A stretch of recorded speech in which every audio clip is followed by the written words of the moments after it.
में आ जा सकती थी। कुलदीप की देखभाल के अलावा भी पन्ना का यहाँ आने का कोई कारण हो सकता है, यह तो शशि ने कभी सोचा ही नहीं था। उसके हवेली में आने का कारण बरसों पहले हवेली के सीने में दफन हुआ वो राज था, जिस पर आज तक पर्दा लगा हुआ था। उस बंद दरवाजे के पीछे का राज कोई नहीं जानता था। इसीलिए पन्ना के बरसों उस घर में रहकर हाथ पैर मारने के बाद भी उसके हाथ कुछ भी नहीं लग रहा था। आज के दिन अखिलेश बाबा का जल लेकर घर लौट गया था। आज कमला अपने कमरे में अकेली सोई हुई थी।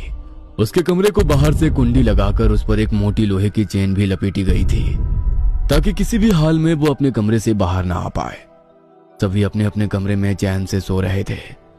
आधी रात बीतने के बाद एक काला सा साया आकर कमला के दरवाजे की चैन को खोलता है और अंधेरे में हवेली में ही गायब हो जाता है।